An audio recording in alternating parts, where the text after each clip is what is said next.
ফাতেমা সেখানে গিয়া বলে, এই মক্কার মানুষেরা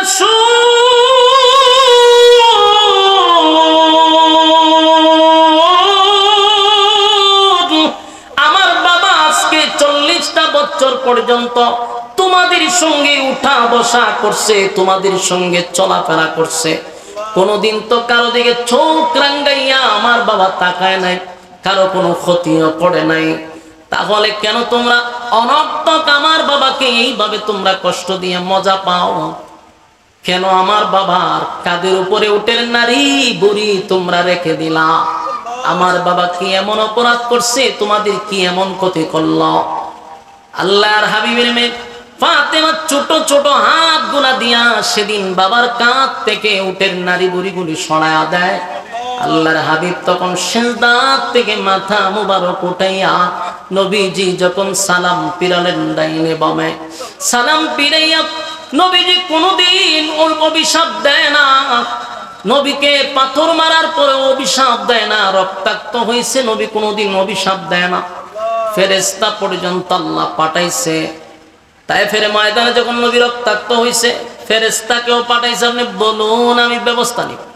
আল্লাহর হাবিব অভিশাপ দেয় না রে, হেদায়েতের জন্য আল্লাহর কাছে ভিক্ষা চাইছে। কিন্তু সেদিন নবী সিজদা থেকে মাথা মুবারক উঠাইয়া নবীজি কাবার দিকে তাকাইয়া চোখের পানি ছেড়ে দিয়া বলে, আল্লাহ আমার উপরে যদি তারা আঘাত করত কষ্ট লাগতো না, কিন্তু আমি তো আপনার কুদরতি পায়ে সিজদায় ছিলাম গো, আর আমি আপনার সঙ্গে নামাজে দাঁড়াইয়া একটা সুসম্পর্ক হয়, আপনার সঙ্গে আমার কথা হয়, পাক পবিত্র হইয়া আমি খানায়ে কাবার সামনে যখন আপনার সঙ্গে কথা বলছিলাম একটা মজা পাইছি। এই জায়গাতে তারা আমার উপরে নাপাক রেখে দিল, এটা আমি আর বরদাস্ত করতে পারলাম না। আল্লাহর নবী সেদিন খানায়ে কাবার দিকে তাকায় বলে, আল্লাহ যারা যারা এই কাজে জড়িত ছিল একজনকে আপনি ছেড়ে দিবেন না, একজনকেও ছেড়ে দিবেন না আল্লাহ, তাদেরকে दीदारे मदीना आशिकों की तमन्ना है, बलगल औला साउंड डाउन हो गया, हुस्नत जमीआ खिसालिही सल्लो जिकिरे बातिल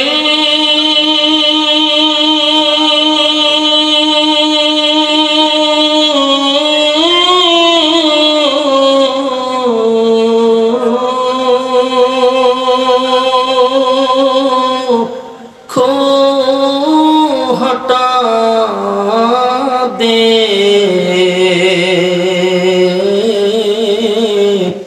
दिल से रब जिक्र में तेरे लगा दे, रोज शाब ला इलाहा इल्लल्लाह जोड़े ला इलाहा इल्लल्लाह, ला इलाहा इल्लल्लाह, ला इलाहा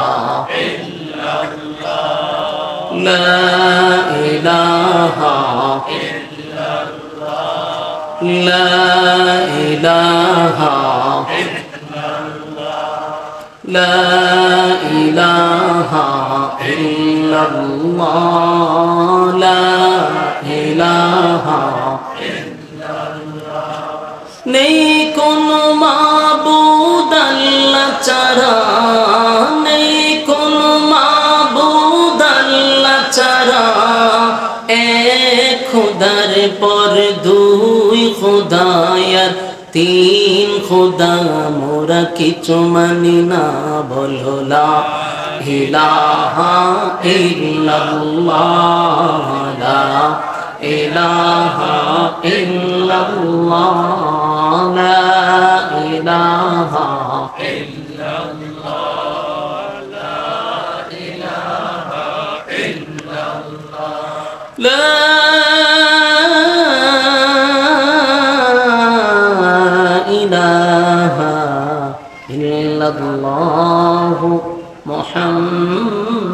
মুহাম্মাদুর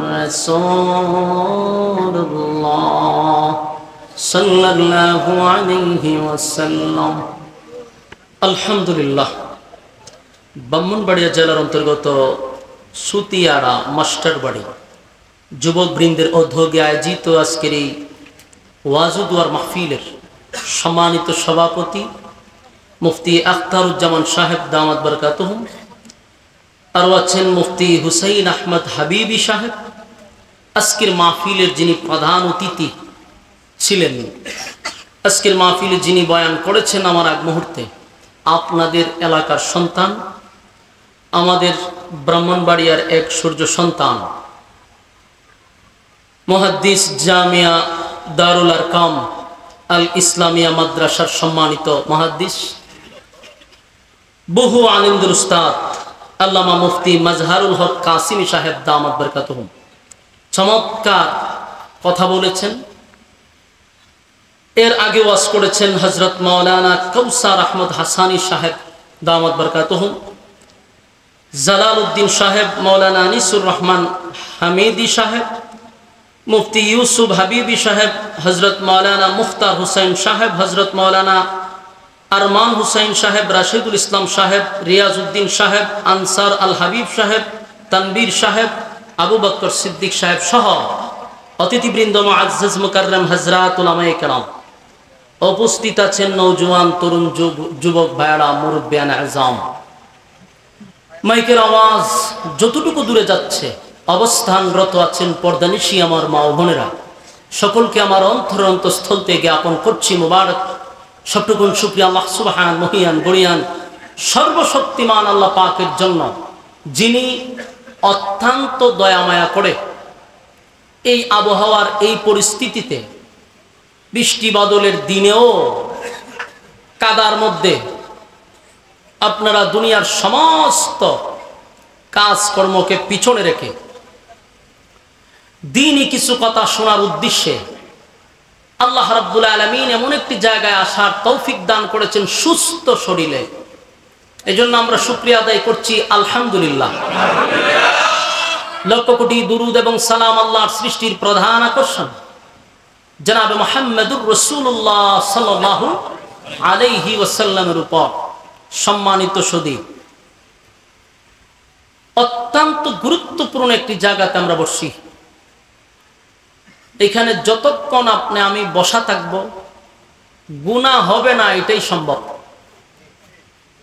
ফ্যান্ডেলের বাহিরে গেলে গুনাহ হবে, এটাই সম্ভব। গুনাহমুক্ত এক পরিবেশে আমরা বসছি। যতক্ষণ বসা থাকবো নাযালাত আলাইহিমুস সাকিনা, উপর থেকে সাকিনা রহমত নাজিল হবে। প্যান্ডেলের ভিতরে কষ্ট হলেও আমরা থাকার চেষ্টা করব এবং মোনাজাত পর্যন্ত আমরা থাকার চেষ্টা করব, এই মর্মে ওয়াদা করব ইনশাআল্লাহ। আল্লাহ বুঝার মানার তৌফিক দান করুক, আমিন। সম্মানিত সুধী, আল্লাহ যারে ভালোবাসে, বলুন আল্লাহ যারে ভালোবাসে, এই সমস্ত বান্দাদেরকে আল্লাহ দ্বীনের কাজে লাগায়া রাখে। আপনি আমাকে যদি আল্লাহ ভালোই না বাসত, তাহলে আপনি এবং আমার মতো বহু মানুষ রাস্তা ঘাটে দুগান পাটে বেহুদা অনর্থক নিষ্প্রয়োজনে গিয়ে দেখবেন আড্ডায় লিপ্ত, গল্পতে ব্যস্ত।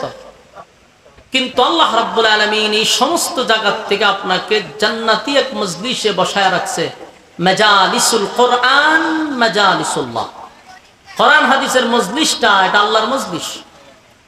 তো আল্লাহ পছন্দই যদি না করতো এখানে বসাইতো নি? হ্যাঁ, তো বুঝবেন যখনই আপনি কোনো ইবাদত বন্দেগী করতে পারবেন, যখনই আপনি মসজিদে যাবেন, যখনই আপনি দ্বীনি মজলিসে বসবেন, বুঝবেন আল্লাহ আপনাকে ভালোবাসে। আল্লাহ যে ভালোবাসে তার লক্ষণ। ভালোবাসাটার একটা এক্সাম্পল হলো আমরা এখানে বসতে পারছি। বাস্তব না বাস্তব? বসতে পারছি। এজন্য আল্লাহর পক্ষ থেকে এটাই আমাদের জন্য সবচেয়ে বড় এক নিয়ামত। যে ফিতনা ফাসাদের যুগে জাতির এক ক্লান্তি লগ্নে এই মানুষগুলাকে আল্লাহ দ্বীনি মজলিসে বসায় রাখছে। আল্লাহ আমাদেরকে দুনিয়া আখিরাতের ইজ্জত আর সম্মান দান করুক, আমিন। সম্মানিত সুধী, আমি আপনাদের সামনে প্রসিদ্ধ একটি সূরা, কোরআনের 30 পারায় সূরাটি স্থান পেয়েছে। সূরাটির নাম হলো সূরা লাহাব। এই সূরার দুইটি নাম, একটি হলো সূরা লাহাব আর একটি হলো সূরা মাসাদ। এই সূরাটি আল্লাহ রাব্বুল আলামিন কেন নাজিল করলেন? এই সূরা লাহাব আমরা তেলাওয়াত পড়ি, জানা দরকার এই সূরাটা আল্লাহ কেন নাজিল করলেন। সূরা ফাতিহা নাজিল হওয়ার পরই এই সূরাটা নাজিল হয়েছে।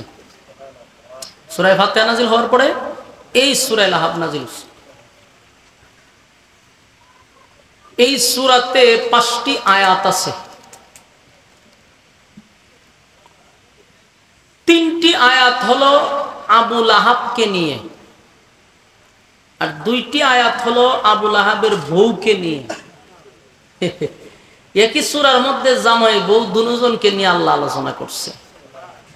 3টা আবু লাহাবের জন্য আর 2টা এই তার বউ উম্মে জামিলের জন্য। তো রাসূল আরবি সাল্লাল্লাহু আলাইহি ওয়াসাল্লামের 10 জন চাচার মধ্যে আবু লাহাব রাসূলের আপন চাচা। এই আবু লাহাব তার আসল নাম না, তার নাম হলো আব্দুল উজ্জা। এই নামটা যেহেতু শিরকি নাম, তাই আল্লাহ কোরআনে তার নামটা উল্লেখ করে নাই। তার উফাদি যেটা ছিল আবু লাহাব, এটা তার উফাদি, এটা তার নাম না। তাই আল্লাহ রাব্বুল আলামিন তার উফাদি দিয়া এই সূরার নামকরণ করছে। সূরা লাহাব বলার উদ্দেশ্য হলো সূরাটার মধ্যে 2 জায়গায় লাহাব শব্দ আছে, এক জায়গায় মাসাদ, ফি জিদিহা হাবলুম মিন মাসাদ। এজন্য এই সূরার আরেকটা নাম হলো মাসাদ। তো দেখেন, আবু লাহাবের নাম আবু লাহাব না, তার উফাদি ছিল। উফাদি আবু লাহাব কেন? আবু লাহাবের অর্থ হইল একেবারে আগুনের মতো। আগুন দেখতে কিরকম? লাল। আগুনের মাথাটা দেখবেন মোমবাতির মাথা, এটা একটা গোল্ডেন কালারের মতো, লাল বর্ণের। আবু লাহাব একেবারে সুন্দর ছিল, লাল টকটকা ছিল। এই জন্য তারা মানছে আবু লাহাব ডাকতে হয়। এই নামটা পরিচিত হয়ে গেছে। এই জন্য আল্লাহ রাব্বুল আলামিন তার উফাদি নামেই সূরার নামকরণ। তো রাসূল আরবি সাল্লাল্লাহু আলাইহি সাল্লামের মাক্কি জিন্দেগিতে এই সূরাটা নাজিল হয়েছে। সূরাটা মাক্কি সূরা, তাও সূরা ফাতিহার পরেই সূরাটা নাজিল হয়। রাসূল আরবি সাল্লাল্লাহু আলাইহি সাল্লাম 40 বছর আগে, মানে কোরআন নাজিল হওয়ার আগ পর্যন্ত এই আবু লাহাব ছিল রাসূলের সবচেয়ে মহব্বতের একজন চাচা। আবু লাহাব রাসূলকে খুব বেশি পছন্দ করত। রাসূলকে নিয়ে সে সমাজে গর্ব করত। মানুষকে বলতো যে আমার বাতিজা হলো মুহাম্মদ সাল্লাল্লাহু আলাইহি ওয়াসাল্লাম, আমার বাতিজা মুহাম্মদ, আমার ভাই দুনিয়ার থেকে বিদায় হয়ে গেছে, আমার ভাই আব্দুল্লাহর বংশ টিকছে। বিভিন্ন গর্ব করত রাসূলকে নিয়ে। সমাজের মধ্যে সে ইচ্ছাকৃতভাবেই একটু প্রচার করার চেষ্টা করত যে আমার বাতিজা, গর্ব করে বলতো। দেখেন, আবু লাহাব রাসূলের আগমনে অনেক খুশি ছিল, খুবই খুশি। সর্বপ্রথম যে আবু লাহাবকে ঘোষণা দিছিল যে আপনার বাতিজা দুনিয়াতে আগমন করছে, যেই গোলাম, যে দাসী তার কাছে আসছিল, খবরটা নিয়ে খুশিতে আনন্দে এই বান্দি শাহাদাত আঙ্গুলের ইশারার দ্বারাই তারা আজাদ করে দিচ্ছে। তুই যখন আমাকে খুশির সংবাদ শোনাইছ তোর আমি আজাদ করে দিছি। কতটুকু খুশি সে রাসূলের আগমনে। আবু লাহাবের সাথে গভীর সম্পর্ক ছিল, খুবই মহব্বত ছিল রাসূলের সঙ্গে। কোরআন নাজিলের আগ পর্যন্ত রাসূল আরবি সাল্লাল্লাহু আলাইহি সাল্লাম এই আবু লাহাব রাসূলের বিরোধিতা করলো কোন সময়? রাসূলের বিরোধিতা করছে যখন রাসূল আরবি সাল্লাল্লাহু আলাইহি সাল্লামকে আল্লাহ রাব্বুল আলামিন বলল যে আপনি একটা কাজ করেন, এখন থেকে শুধু গোপনে আপনি যদি খালি কালেমার দাওয়াত দেন তাহলে হবে না, গোপনে দাওয়াত দিলেই হবে না, আপনি মানুষের কাছে প্রকাশ্যে কালেমার দাওয়াত দেওয়া শুরু করেন। তো রাসূল আরবি সাল্লাল্লাহু আলাইহি সাল্লাম তখনকার যুগে একটা পাহাড় ছিল, যে সাফা পাহাড়, যেটা একেবারে হেরামের কাছাকাছি। এই সাফা পাহাড়ের কাছে ওটার নিয়ম ছিল, এটার উপরে যখন মানুষ দাঁড়াইতো, দাঁড়ায় যখন কথা বলতো, তখন মানুষ বুঝতে পারত নিশ্চয়ই কোনো গুরুত্বপূর্ণ কোনো এলান। তো এটার উপরে কেউ দাঁড়ায় বক্তব্য দিলে মানুষের যত কাজই থাকতো, যত ব্যস্তই থাকতো, সব কাজকর্ম বাদ দিয়ে দৌড়াইয়া এই পাহাড়ের নিচে গিয়ে দাঁড়াইতো মানুষ, যে না জানে কি বলতে আসছে। তো রাসূল ইতিপূর্বে কখনো এই পাহাড়ের উপরে উঠে নাই। তো রাসূল সাল্লাল্লাহু আলাইহি সাল্লামকে যখন আল্লাহ অর্ডার দিছে যে কালেমার দাওয়াত এখন গোপনে গোপনে দিলে চলবে না, এটা গোপন রাখলেও চলবে না, এটা প্রকাশ করতে হবে। তো আল্লাহ রাসূল ওই সাফা পাহাড়ের উপরে উঠছে। উঠার পরে যখন রাসূলের গোষ্ঠীর লোকদেরকে ডাকতে লাগলো, আত্মীয় স্বজনদেরকে ডাকতে লাগলো, তো এমনিতেই পাহাড়ে কেউ ডাকলে এটাই গুরুত্বপূর্ণ, আবার উঠছে হইল রাসূল আরবি সাল্লাল্লাহু আলাইহি সাল্লাম, উনি তো এমনি গুরুত্বপূর্ণ একজন ব্যক্তি, আবার উঠছে ওই পাহাড়ে। তো মানুষ কয় রে আব্দুল্লাহর পুত্র মুহাম্মদ আমাদেরকে ডাকতেছে, এই পাহাড়ে এটি পড়বে, তাকে আর কখনো উঠতে দেখি নাই, নিশ্চয়ই কোনো গুরুত্বপূর্ণ বার্তা আমাদের কাছে পৌঁছাবে। যে যাইতে পারে নাই ব্যস্ততার কারণে, দূরে থাকার কারণে, তার পক্ষ থেকে লোক পাঠাই দিছে যে আমার পক্ষ থেকে তুমি সেখানে উপস্থিত থাকো। চিন্তা করেন কত গুরুত্ব। রাসূল এটার উপরে পাহাড়ের উপরে দাঁড়াইছে পরে সবাই যার যার ঘর থেকে বাইরিয়া কাজকর্ম বাদ দিয়ে এই পাহাড়ের নিচে গিয়ে জোর হয়েছে। আগে তার মাইক আছিল না, ওইখানে দাঁড়ায় ডাক দিলে সবাই শুনতো। আবু লাহাব তার কাজকর্ম বাদ দিয়ে সেখানে গিয়ে উপস্থিত, গোত্রের লোকেরাও উপস্থিত। আল্লাহ রাসূল দাঁড়াইছে, সবাই বলল, যখন সবাই একত্রিত হয়েছে আল্লাহ রাসূল বললেন যে আমি আপনাদেরকে ইতিপূর্বে কখনো এইভাবে ডাক দেই নাই, একত্রিত করি নাই, এই পাহাড়ে উঠা কাউকে আমি ডাক দেই নাই, আজকে দাঁড়াইছি। আমি সর্বপ্রথম আপনাদেরকে জিজ্ঞাসা করব, এই মুহূর্তেই যদি আমি আপনাদেরকে এখন বলি যে আমার পিছনে অস্ত্র নিয়ে দাঁড়ায় আছে একদল বাহিনী আপনাদের উপরে হামলা করবে, বিশ্বাস করবে? সবাই এক বাক্যে তখন জবাব দিছে, অবশ্যই বিশ্বাস করব। রাসূল জিজ্ঞাসা করলেন, কেন বিশ্বাস করবেন? হয় আমরা তোমার সঙ্গে উঠা বসা করছি 40 বছর, এই 40 বছর জীবনে যতগুলা সময় তোমার সাথে আমরা পার করছি, তোমার জীবনের অ্যানালাইজ করছি, কোনো দিন ভুলেও সজাগে ঘুমাতে কোনো অবস্থায় তোমাকে একটা মিথ্যা কথা বলতে আমরা কখনো শুনি নাই। চিন্তা করছেন? এখানে এমন কোন লোক আছে আমরা বলতে পারবো যে আমরা জীবনে মিথ্যা কথা কইছি না? এমন কোন আল্লাহর ওলিও নাই। বাস্তব না বাস্তব? পৃথিবীতে একটা আল্লাহর ওলিও হইতো না যে আমি মিথ্যা কথা কইছি না। কিছু মিথ্যা কথা তো বউয়ের কাছে বলাও যায় আছে কোনো কোনো ক্ষেত্রে, আমরা অনেক সময় এটা একটা অজুহাত দিয়া দিই, কিন্তু রাসূলের ক্ষেত্রে কোনোদিন একটা মিথ্যা কথা বলে নাই। এই জন্য মক্কার মানুষ কয় অবশ্যই বিশ্বাস করব। রাসূল আগে কিতাব আবার আরেকটা বজবজ করি, এটা বন্ধ করেন। বক্তা সরাসরি ওয়াজ করতেছি, তাই গান আবার একটা লাগাইতে রাখছে। বন্ধ করে দেবেন। আমি তো সরাসরি সরজমিনে উপস্থিত না হওয়া, আমার তো দেখতেই আছে, অবহনার বাজার দরকার নেই।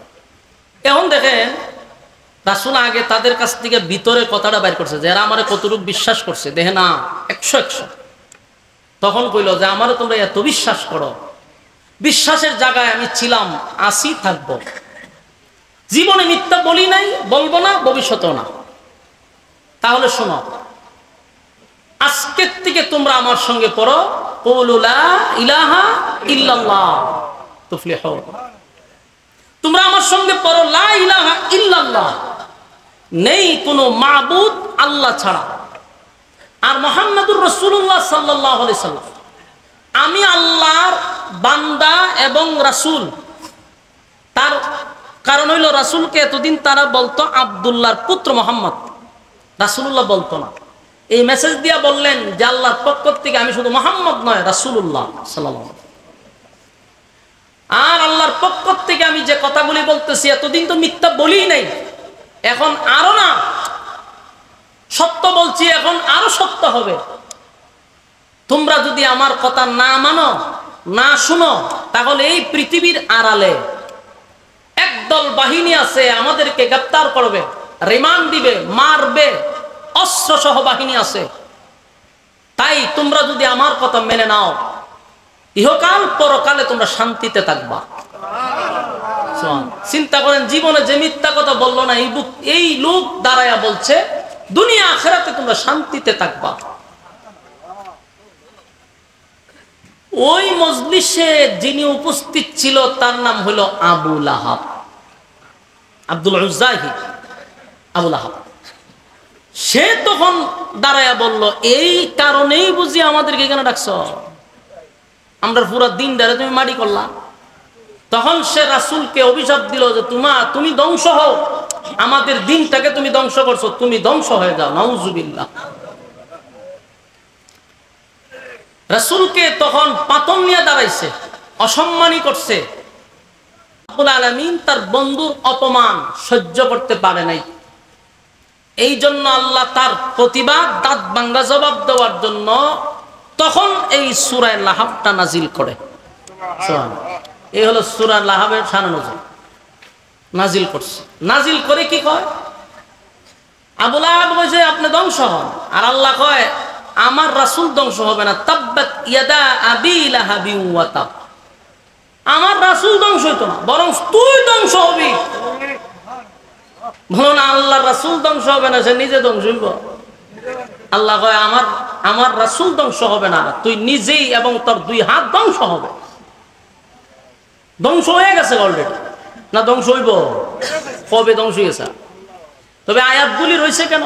এই আয়াতগুলি বলার উদ্দেশ্য হলো কোরআন তার বিশেষ কোনো প্রেক্ষাপটে নাজিল হইছে, কিন্তু তার হুকুম থাকবে কিয়ামত পর্যন্ত।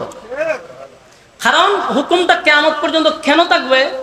কিয়ামত পর্যন্ত আবু লাহাব মার্কা লোক পৃথিবীতে আসবে কিনা, আছে কিনা, কথা হয় আসেনি? এই জন্য আয়াত আছে, সূরা আছে, হুকুম থাকবে কিয়ামত পর্যন্ত। কারণ আবু লাহাবের বংশধররা এখনো আছে। তারা এই আয়াত থেকে শিক্ষা নেওয়ার জন্য আল্লাহ বলেন তাব্বাত ইয়াদা আবি লাহাবি ওয়া তাব, এরে রাসূল ধ্বংস হবে না, আমার বন্ধু ধ্বংস হবে না, তোর 2 হাত ধ্বংস হবে, তুই নিজে ধ্বংস হবি, এতে কোনো সন্দেহ নেই। প্রতিবাদ করছিনি, হতা হয় না। এরপর আল্লাহ বলেন মা আগনা আনহু মালুহু ওয়া মা কাসাব, তার যত সম্পদ আছে এটিও ধ্বংস হইব। কেন ধ্বংস হইব? কারণ এর সম্পদ আছিল প্রচুর। এই সম্পদ নিয়ে হে খুব গর্ব করত, হের সন্তান আর সম্পদ নিয়ে গর্ব বেশি করত, অহংকার দেখাইতো। তাই আল্লাহ কয় তোর সম্পদও থাকতো না, সব ধ্বংস হইব, এটা নিশ্চিত থাক। তোর উপার্জিত সম্পদ ধ্বংস হবে, এতে কোনো সন্দেহ নেই। কথা বুঝতেছেন আমার? এরপর আল্লাহ বলেন সায়াসলা নারান যাতা লাহাবি ওয়া ইমরাআত, আল্লাহ বলেন এই আবু লাহাব শুধু সে তার মাল না, শুধু তার মাল আওলাদ কোনটাই কাজে আসবে না, আসে নাই। তো আবুল আহাবের ব্যাপারে আল্লাহ রাব্বুল আলামিন 3টা আয়াতে আবুল আহাবের কথা বলছে, আর বাকি 2 আয়াতে ওই হেরবোর কথা বলছে, একটু পরে বলতেছে। তো দেখেন, প্রথম কথা হলো সে মজলিসে দাঁড়ায়া বলছে, সারা দিনের কাজকর্ম বাদ দিয়ে আমরা আসছি তোমার কাছে, আর তুমি বুঝি কো আমরা বাপ দাদা ধর্ম ছাইরা দিতাম, এখন থেকে বুঝি একজন রে আমরা মানতাম, আর তোমারে মোহাম্মদ না বলে এখন শুধু রাসূলুল্লাহ বলতাম। এই সময়টা তো আমাদের নষ্ট করছো, তুমি ধ্বংস হও। তো আল্লাহর সাথে সাথে কি করছে, জবাব দিয়া দিছে। আল্লাহ বলেন, আমার বন্ধুকে যখনই কেউ আঘাত করবে, কথা বলবে, আমি তখনই তার প্রতিবাদ করি। সুবহানাল্লাহ। রাসূল প্রতিবাদ করার আগে নাই, আল্লাহ নিজেই প্রতিবাদ করছে। আল্লাহকে অনেক মানুষ গালি দেয়, দেয় না? আল্লাহ, আপনারা আমার ওয়াজ বুঝুননি, আমার কথা বুঝুন, তা আপনারা দিয়ে হা হুকুস্তা নাই, একটু হা না বললে আমার কথা বলার আগ্রহটা বাড়বো। আর যেইভাবে আপনারা চুপ করে বসে রয়েছেন, কথা বলার আগ্রহ আরো নষ্ট হবে। আবার হলো এটা ব্রাহ্মণবাড়িয়া, ব্রাহ্মণবাড়িয়ার মানুষ তো একটু জজবা বেশি, তাহার কথা ঠিক না? ময়মনসিংহ গেলে আমরা ওয়াজ করি, তখন শ্রোতা ও সাতবর মুড়িদা বইয়ে থাকে, এরা যতই কন একটু হা হু করবার কোনো খাম না, বেশি গেলে আপনি কন, বুঝছি যে কোনো খাম হতো না। ব্রাহ্মণবাড়িয়ার মানুষের জজবা একটু বেশি। আপনাদের কাছে যদি আওয়াজ না পাইতে বাংলাদেশে কোনো আওয়াজ করে আর মজা পাওয়া যেত না, ঠিক নেই? 2 নাম্বার কথা হলো, আমি আপনারা খুব পরিচিত বক্তা। আমার জীবন আমি যত ওয়াজ করছি এর চেয়ে বেশি ওয়াজ করছি ব্রাহ্মণবাড়িয়াতে। গত বছর অলি গলি কোনো বাদ নাই, সব জায়গাতে ওয়াজ করছি। দিয়ে এই বছর একটু বাদ মনে মনে চিন্তা করছিলাম, এই বছরটার ব্রাহ্মণবাড়িয়া দিতাম না, যেহেতু 1 বছর প্রচুর দিছি, এর পরের বছর দিব, কিন্তু খাম হয়েছে না। জোর করে হইলেও প্রোগ্রাম লইয়ে পড়ে, আর যদি প্রোগ্রাম না দেয় তো জায়গা সাজিদ সাহেব হুজুরের কাছে সিস্টেম জানে যে সেখানে গেলে খাম হবে। তা আমি একদিন হুজুর রাইছি পার্সোনাল বাবা, হুজুর মানুষ আপনার কাছে আইব, ঠিক আছে, আপনার দোহাই দিয়ে আমার উপরে জুলুম করবো। তখন হুজুর, আমি তো এক জায়গায় ওয়াদা দিয়া লাইছি, অনা আপনার নাম শুননা যদি আমি এটা খাইটা দিই, ওয়াদা আবার খেলাপ করলাম না, তখন একজন হুজুর কি করবো যে আরেক জায়গায় ওয়াদা নষ্ট করো। হুজুরে ভাঙ্গা কইছে, হুজুরে বুঝছে, এখন আর গে এখনো হামা না, হুজুরে ভাঙ্গা কই দিছে। তা আমি আসলে ব্রাহ্মণবাড়িয়ার মানুষ আমার মহব্বত বেশি করে, ভালোবাসে, বিরোধিতাও করে, মহব্বতটাও বেশি করে, ঠিক নেই? কোনো ভুল হইলে 14 গোষ্ঠী আমার আবার বাউন্ডারি উদ্ধার করে দেয় ফেসবুকের মাধ্যমে, আবার মহব্বতটাও এরা বেশি করে। তো যাই হোক, তা আপনারা যদি একটু হা না কোন, তাহলে আমার কথা বলার আগ্রহ বাড়বে, এমনি দামও বাড়তো না। চিন্তা তৈরি আছে যে বেশি জোরে বলে হুজুরে দাম বেড়ে জায়গা, এর লিগে আসলে জোরে হয় না, আসলে দাম বাড়াইবার লাগে না। হা না কইলে আমার কথা বলার আগ্রহ বাড়ে, উদ্দেশ্য এটা, কথা বুঝছেন নি? আচ্ছা যাক, এখন দেখেন রাসূল আরবি সাল্লাল্লাহু আলাইহি সাল্লামকে গালি দিলে আল্লাহ নিজেই প্রতিবাদ করে। ও মানুষ দেখবেন আল্লাহরে গালি দেয়, দেয় না? আগে দিত, এখন দেয় না? এখনো দেয়। দান দিছে উড়ানের মধ্যে, বৃষ্টি আইলে আল্লাহর বাবা তুলে লাগে, আল্লাহ দেখে না? আজকে তো দানটা দিছি, আল্লাহ দেখছে না? এই একটা বিভিন্ন ভাবে আল্লাহকে গালমন্দ করে। রোগ হইলে আমার উপরে খালি ঠাড়া পরে, আর মানুষ দেখে না, ঠিক নেই? মানুষ এইভাবে কয়, আল্লাহ কয় আমার এক গালি দিলে আমার কষ্ট বেশি একটা লাগে না, কারণ নিজের বাচ্চায় যদি দুষ্টামি করে অন্য মানুষের বিরক্তি লাগে দুষ্টামি দেখলে, কিন্তু বাবার কিন্তু ভালো লাগে। বাস্তব না বাস্তব? দুষ্টামি করলো ভাল লাগে, করতে থাক, নাচতে থাক, তোর নাচও ভাল লাগে।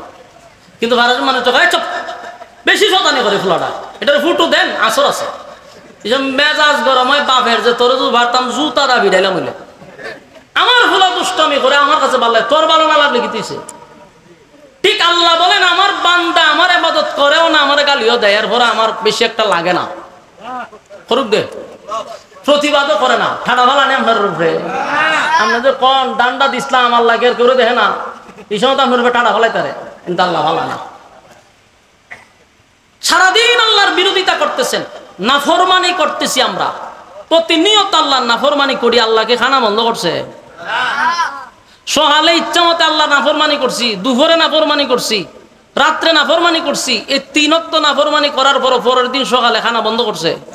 খানা রেডি। সুবহানাল্লাহ। কেন? আল্লাহর মায়া দয়া বেশি। সুবহানাল্লাহ। আল্লাহ রাব্বুল আলামিন বলেন, বান্দা বান্দির প্রতি আমার মায়া দয়াটা একটু বেশি। আমারে গালি দিলেও আমার কষ্ট লাগে না। কত বান্দা বান্দি আমারে গালি দেয়। বিভিন্ন প্ল্যাটফর্মে ঢুকে দেখবেন অনেক নাস্তিকরা আমার আল্লাহরে গালি দেয়, কতভাবে কটাক্ষ করে, কিন্তু আল্লাহ চাইলে তোর তারে ঠান্ডা ফালাইয়া জাগাত মেরে লওয়ার কথা। কিন্তু আল্লাহ তারে 3 বেলা খাবার দেয়, স্বাস্থ্য ভালো রাখে। জাগাতি রাগ করে তারে ধ্বংস করে না, তার উপরে গজব দেয় না রে। আল্লাহ বলেন, আমার বান্দা গালি দেয়, আমার নাফরমানি করে, তারপরও বান্দার খানা বন্ধ করি না, কারণ এই বান্দারে আমি 10 মাস 10 দিন লাগাইয়া বানাইছি। আমি আল্লাহ আমার বান্দা বান্দিরে হুকুম দিয়া বানাই না, আমি আল্লাহর কুদরতি হাত দিয়া বান্দারে বানাইছি। তাই বান্দার প্রতি আমার যে একটু মায়া দয়াটা বেশি। আল্লাহ বলেন, তাই আমি গজব দেই না। কিন্তু আল্লাহ যেটা সহ্য করে না, যেটা বরদাস্ত করে না, এটা হলো কোন বান্দা বান্দি যদি আমার মালিকরে গালি দেয় আল্লাহ বরদাস্ত করে রে, কিন্তু কেউ যদি আমার নবীরে কটাক্ষ করে স্বয়ং আল্লাহ বরদাস্ত করে না। এটা আল্লাহ সহ্য করতে পারে না। এই আবু লাহাব আমার নবীরে এই মানুষের সামনে, এতগুলা মানুষের সামনে, নবীর আত্মীয় স্বজনদের সামনে যেভাবে কটাক্ষ করছে, নবীরে ধ্বংস হয়ে যাওয়ার কথা বলছে, আমার আল্লাহ কয় আমি বরদাস্ত করতে পারলাম না। আমার বন্ধুরে গালি দিলি, আমি বরদাস্ত করতে পারলাম না। তাই আল্লাহ জবাব দেওয়ার জন্য দাঁত ভাঙ্গা জবাব দিছে, সূরা লাহাব নাজিল করে। এটা আল্লাহর প্রতিবাদ। অসংখ্য জায়গায় আল্লাহর বিরোধিতা করলে আল্লাহ কোরআনের আয়াত নাজিল করে নাই তাৎক্ষণিক, কিন্তু নবীর বিরুদ্ধে কেউ কথা বললে আল্লাহ অ্যাকশন নেয়।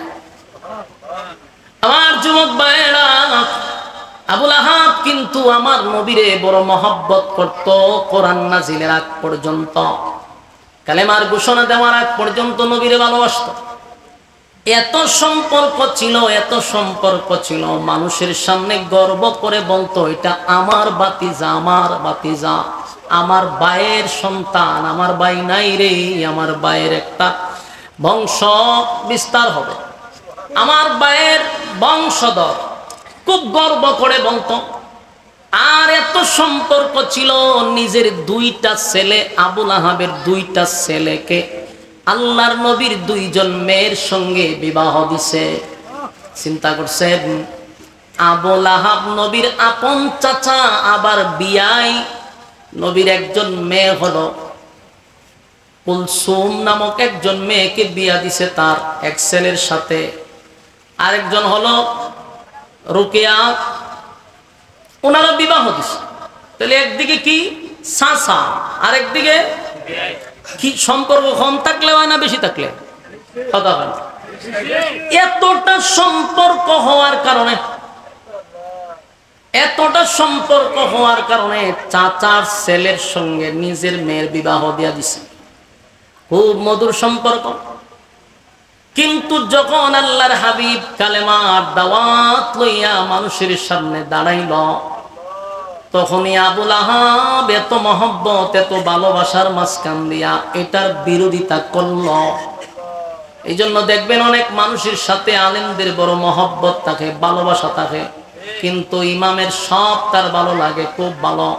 কিন্তু এই ইমাম যখন মসজিদের মিম্বরে বসে সুদের ঘুষের ওয়াজ করে, পর্দার ওয়াজ করে, সাদার বিরুদ্ধে ওয়াজ করে, জেনার বিরুদ্ধে ওয়াজ করে, তখন ওই মুসল্লির কাছে ইমাম ভালো হতে পারে না, খতিব সাহেব ভালো হতে পারে না।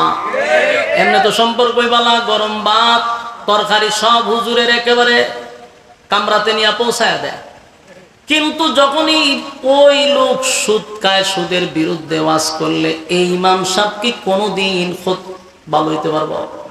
এই লোকের কাছে কোনোদিন ভালো হতে পারবো না।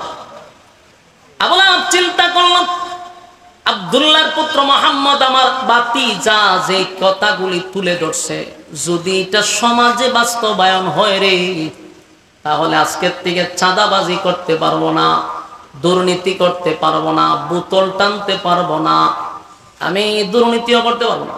তাই মুহাম্মদের কথা সব মেনে নিলে আমার ব্যবসায় লাল বাতি জ্বলবে, এটাই তার টার্গেট ছিল। আর বাপ দাদার ধর্ম পালন করে আসতেছি, সেখানেও সে আমার ভাতিজা হইয়া বাধা দিল। তাই তো বরদাস্ত করতে পারলো না, দাঁড়ায়া গেল। যুবক বায়না, আপন চাচা যদি দাঁড়ায়া যায়, আর বাকি 23 বছর পর্যন্ত সবচেয়ে বেশি শত্রুতামি বিরোধিতা এই আবু লাহাব করছে। আবু লাহাব বিরোধিতা করছে। আল্লাহর হাবিবের সঙ্গে যখন কালেমার দাওয়াত দিতে লাগলো, তখন এতটা শত্রুতামি হয়ে গেল যে আপন 2টা ছেলের সঙ্গে নবীর বিবাহ দিছিল। ঘরের ভিতরে গিয়া 2 সন্তানকে দাঁড় করায়া বলে, আমার দুশ্মনের সঙ্গে কোনো সম্পর্ক নাই, যে আমার বাপ দাদার ধর্মের বিরুদ্ধে বলে, আমার সঙ্গে তার সম্পর্ক নাই, সুতরাং আমার ছেলে তার মেয়ের সঙ্গে সংসার করবে, এটা আমি মেনে নিতে পারবো না। নাউজুবিল্লাহ। 2 ছেলের নসিহত করছে, তোমরা তাড়াতাড়ি মুহাম্মদের 2 মেয়েকে তালাক দিয়া দাও। নাউজুবিল্লাহ। চিন্তা করেন কত বড় কপাল পোড়া, হ্যাঁ, কপাল পোড়ার ঘরের কপাল পোড়া। 2টা মেয়ে তার ছেলের সঙ্গে বিবাহ ছিল, 2টা মেয়েকে বাবার কথা শুইনা তালাক দিয়া দিল। সেদিন আমার নবীর মনের মধ্যে বড় আঘাত লাগছে রে। দেখবেন কোন মেয়ে যদি তালাক হয়ে যায়, এটা সবচেয়ে বেশি আঘাত লাগে বাবার কলিজায়। একটা মেয়ের তালাক দিয়া বাবার বাড়ি পাঠায়া দিলে বাবার কলিজায় আঘাত লাগে। আল্লাহর নবীর 2টা মেয়েকে তালাক দিয়া দিল রে, নবীজির মনেও কষ্ট পাইল। আল্লাহর নবীর 2টা মেয়ে একসাথে করে চলে আসছে। সে আবু লাহাব নবীর এত বিরোধিতা করত। আবু লাহাবের 2টা ছেলে ছিল, এটিও বড় মারাত্মক। বাপ যেমন হলো এরকম, এই 2 শয়তানগুলি এটিও বিরোধিতা করত। অথচ আপন শ্বশুর এর বড় বিরোধিতা করছে।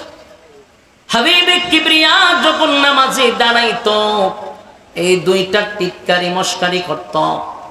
আল্লাহর হাবিব একদিন খানায়ে কাবার সামনে যখন নামাজ পড়তেছিল, নবীজি সিজদায় গেছে। ওই আবু লাহাবের 2 ছেলে সেখানে উপস্থিত। তারা হাসাহাসি করে বলতেছে, কে পারবি রে এই মুহূর্তে উটের কিছু নারী বুড়ি আর উটের কিছু ময়লা আবর্জনা মুহাম্মদের গায়ে রেখে দিতে। নাউজুবিল্লাহ। চিন্তা করেন কত বড় বেয়াদব। একজন বলল আমি পারবো, কত বড় বেয়াদব। আল্লাহর হাবিব তখনও খানায়ে কাবার সামনে সিজদা দিচ্ছিল। উটের নারী বুড়ি, উটের ময়লা সহ সব একত্রিত করিয়া আমার নবীর ঘাড়ের মধ্যে রেখে দিছে রে। আল্লাহর হাবিব আর সিজদা থেকে উঠতে পারে না। দীর্ঘক্ষণ সময় হাবিবে কিবরিয়া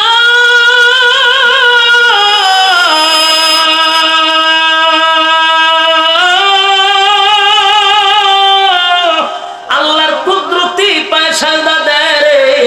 বেঈমানের বাচ্চাগুলি এখানে দাঁড়াইয়া মুস্কি মুস্কি হাসে, আর নবীর গাড়ের মধ্যে নবীর কাঁধ মুবারকে ওই সমস্ত ময়লাগুলি এক জায়গায় রেখে দিছে।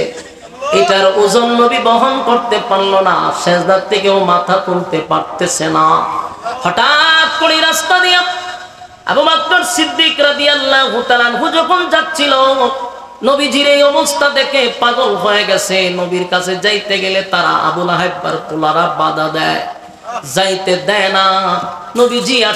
নবীজির সাহাবী হযরত আবু বকর দৌড়াইয়া ফাতেমার কাছে গেছে। নবীজির কলিজার টুকরা ফাতেমা তখন ছোট, গিয়া বলল, ফাতেমা তোমার বাবা খানায়ে কাবার সামনে নামাজরত অবস্থায় আছে, ওই আবু লাহাবের ছেলেরা কিছু দুষ্ট লোকেরা আমার হাবিবের কাঁধের মধ্যে উটের নাড়ি বুড়ি রাখছে। নবীজি সিজদা থেকে উঠতে পারতেছে না।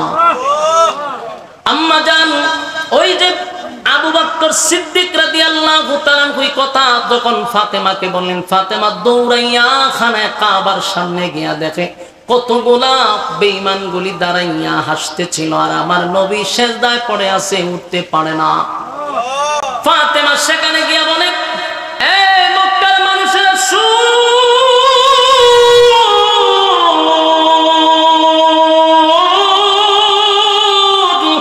আমার বাবা আজকে 40টা বছর পর্যন্ত তোমাদের সঙ্গে উঠা বসা করছে, তোমাদের সঙ্গে চলাফেরা করছে, কোনদিন তো কারো দিকে চোখ রাঙ্গাইয়া আমার বাবা তাকায় নাই, কারো কোনো ক্ষতিও করে নাই।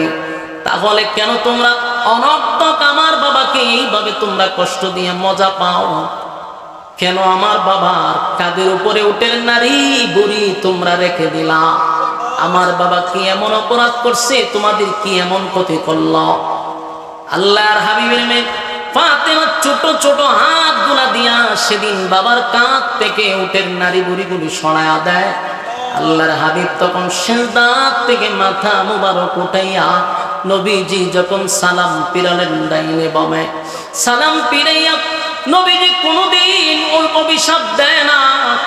নবীকে পাথর মারার পরে অভিশাপ দেয় না, রক্তাক্ত হয়েছে নবী কোনদিন অভিশাপ দেয় না। ফেরেশতা পর্যন্ত আল্লাহ পাঠাইছে। তাই ফেরে ময়দানে যখন নবী রক্তাক্ত হয়েছে ফেরেশতাকেও পাঠাইছে, আপনি বলুন আমি ব্যবস্থা নিই। আল্লাহর হাবিব অভিশাপ দেয় না রে, হেদায়েতের জন্য আল্লাহর কাছে ভিক্ষা চাইছে।